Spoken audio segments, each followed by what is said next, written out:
अस्सलाम वालेकुम। मेरा नाम है डॉक्टर यूसुफ और आज हम बात करने वाले हैं हमारे इलेक्ट्रोलाइट्स जिसको कहते हैं जिस्म की नमकियात के बारे में और डिहाइड्रेशन अगर हमारे जिस्म में अगर पानी की कमी हो तो। ठीक है। एज़ यूजुअल शुरू करने से पहले मैं आपको अपनी कोई एक आध पर्सनल एक्सपीरियंस बताऊंगा। अब ये बात भी बहुत शुरू की है जब मैं एकदम जूनियर रेजिडेंट होता था। अब क्योंकि मैं एक ब्रेन से रिलेटेड मरीज़ वगैरह इस तरह से देखता हूँ, ब्रेन और स्पाइन सर्जन हूँ मैं। तो भाई मुझे बुलाया गया इमरजेंसी में कि भाई आप आ जाएं, पेशेंट आया हमारे पास। मैं गया भाई उस पेशेंट को देखने के लिए। तो हिस्ट्री ये थी कि भाई एक 60-70 ईयर ओल्ड ख़ातून थी जिनको अभी कुछ अरसे पहले पता चला था कि भाई उनको कमर की टीबी है और उन्होंने कुछ टीबी की दवाइयाँ वगैरह शुरू की थी 4-5 दिन पहले। लेकिन हुआ ये कि भाई वो कल से बिल्कुल नींद, बेहोशी बेहोशी बेहोशी वाली कैफियत में चल रही है। कल भी किसी एक अस्पताल में गए थे, वहाँ पे उन्होंने कहा कि भाई ये मरीज़ बेहोश क्यों है, बात क्यों नहीं कर रही, अम्मी कल परसों तक तो ठीक थी। वहाँ टेस्ट वेस्ट हुए सारे, उन्होंने एमआरआई वगैरह किया ब्रेन का, भाई देखा ब्रेन वगैरह तो सही है। आज फिर वो किसी दूसरे अस्पताल से होते हुए आए कि भाई वहाँ पे भी हमने दिखाया है और उन्होंने आज दूसरा एमआरआई किया है, एक और दिमाग का एमआरआई कर लिया उन्होंने और अम्मी जाग ही नहीं रही, वो कहते हैं एमआरआई ठीक है। अब वो इमरजेंसी में लेटा हुआ मरीज़, मैंने जाके उनको ज़रा एग्जामिन किया, देखा आंटी को। ठीक है। अब आप आंटी को थोड़ा सा हिलाए ना तो आंटी थोड़ी सी आँखें ऐसे झपकती हैं। तो मुझे वहाँ का जो एक जूनियर स्टाफ नर्स था वो मुझे कहता है, सर मुझे लग रहा है आंटी ना थोड़ा ड्रामा कर रही है। खैर मैंने देखा है कि बहुत सारे बेचारे फंक्शनल पेशेंट्स भी आते हैं, लेकिन मुझे ना ये सिनारियो एकदम फिट नहीं लगा कि भाई क्यों कोई इस तरह से क्यों करेगा और क्या प्रॉब्लम क्या हो रही है। हमारे सारे सही हैं, सब चीज़ें सही हैं। ठीक है। अब मैं एकदम छोटा डॉक्टर था उस वक्त, बाकी बड़े लोग बात कर रहे हैं, डिस्कस कर रहे हैं, मैं चुपचाप बैठा रहा। इतनी देर में एक इंटर्न आया, सर इनकी लैब्स आ गई। अब वो लैब्स देखी तो पता चला कि भाई सोडियम उनका 115 या 110 कुछ के करीब, जो कि बहुत कम है। अब इतनी देर में उनको एक ड्रिप वगैरह लग चुकी थी। अब वो ड्रिप से जब सोडियम थोड़ा बेहतर हुआ तो आंटी जाग गई। तो अब ये पेशेंट जो था इसको सिर्फ और सिर्फ सोडियम की कमी थी, थोड़ी बहुत नमकियात की कमी हुई थी, वो भी इस वजह से, जो कि अब बाद में बात पता चली कि भाई जो टीबी की दवाइयाँ उन्होंने ली थी उससे आंटी को वॉमिटें हुई थी 6 से 8। अब उल्टियाँ इतनी ज़्यादा हो गई तो मरीज़ डिहाइड्रेट हो गया, पानी की कमी हो गई, नमकियात की कमी हो गई और मरीज़ ड्राउजी हो गया एकदम। अब ये बात पता नहीं चल रही थी, नमकियात में आया, जैसे ही उनको ड्रिप चढ़ी थोड़ा सा बेहतर हुई वो आंटी जाग गई, अवेक हो गई। अगर ये चीज़ हमें पहले पता चल जाती तो क्या पता आंटी के जो एमआरआई हैं उनके खर्चे वगैरह बच जाते। सेम स्टोरी एक और थी कि भाई एक पेशेंट था जो हमारे पास इमरजेंसी में आया कि उसको बताया गया कि भाई उसके हाथ और पैर नहीं चल रहे। अच्छा, मैं जब भी न्यूरो सर्जरी में ना कोई मरीज़ है जैसे कि भाई हाथ और पैर नहीं चल रहे तो फिर हम हमेशा सोचते हैं कि गर्दन में या सर में तो कोई मसला ना हो। फिर उसने मुझे बताया, वो 30-35 साल का था, कि भाई 2 हफ्ते पहले उसकी कमर की सर्जरी हुई है कहीं दूसरे हॉस्पिटल में। ठीक है। और वो वहाँ से होता हुआ आया था क्योंकि उसको ऐसा लगा कि कहीं ऐसा ना हो मेरी ऑपरेशन की वजह से कोई मसला हो गया हो। तो वो उधर क्लिनिक में गया, वहाँ पे उन डॉक्टर ने देखा, उन्होंने कहा यार ये तो सही नहीं है, उन्होंने उसके पूरे एमआरआई किए, वो सब हुए हुए थे उसके पास, उनकी फिल्में थी, रिपोर्टें थी। और नसों का टेस्ट होता है जहाँ पे आपकी बॉडी की एक एक नस को टेस्ट करते हैं, वो भी उसका किया हुआ था।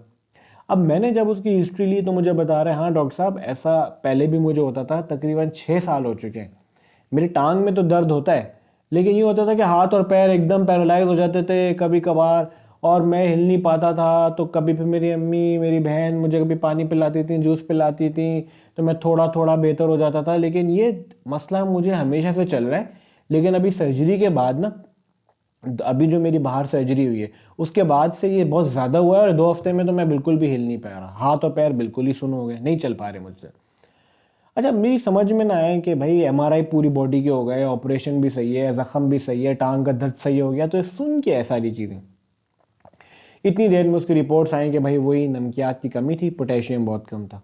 उसको ड्रिप में पोटेशियम लगा और वो एकदम बिल्कुल नॉर्मल हो गया, जैसे पहले कोई कुछ था ही नहीं।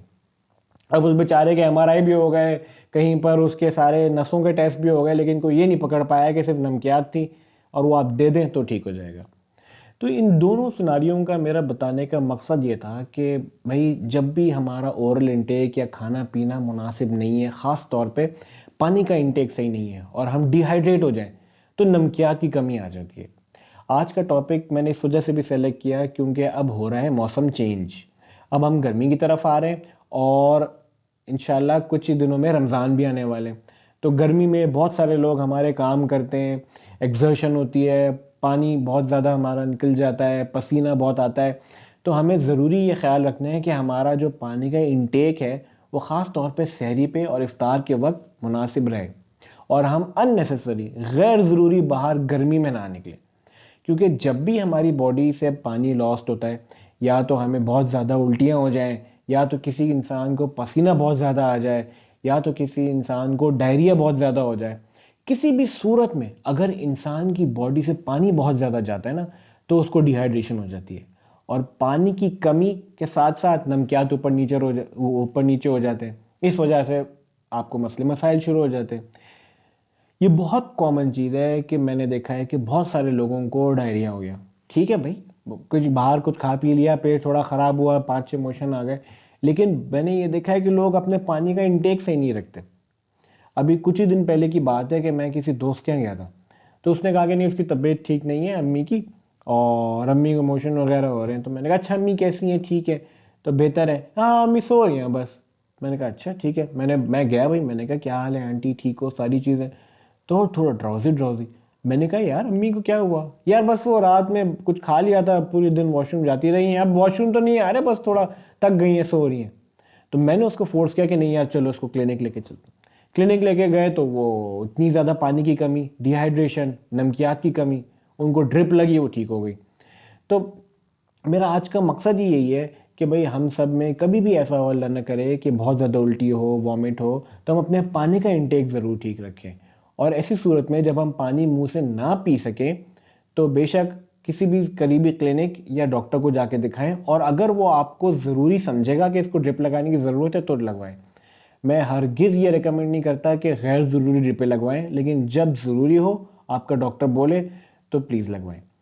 दूसरा ये है कि भाई हमारी नमकियात जो हैं वो हमारी बॉडी खुद ही मैनेज करती है। हमें किसी स्पेसिफिक सोडियम या पोटेशियम किसी नमकियात को देख के अपना खाना नहीं बनाना होता, क्योंकि नेचुरली हमारे खाने में नमक इतना होता है कि हमें प्रॉब्लम नहीं होती। लेकिन पोटेशियम की कमी अमूमन हो जाती है। पोटेशियम का एक बहुत ही कॉमन और अच्छा सोर्स है केले, बनानास। तो ये ऐसा फ्रूट है जो कि हमारे मुल्क में सालों साल आता है और बहुत ही चीप भी है, हर वक्त अवेलेबल है, हर एक को अवेलेबल है। तो अगर हम अपनी डाइट में रोज़ाना एक दिन छोड़ के केला शामिल रखें तो उससे हमारे डाइजेशन भी अच्छी रहती है, हेल्दी रहती है, कब्ज़ नहीं होता, वो हमारी इम्यूनिटी को भी बूस्ट करता है और साथ ही साथ हमारी नमकियात को और एक्टिविटी को भी मेंटेन रखता है।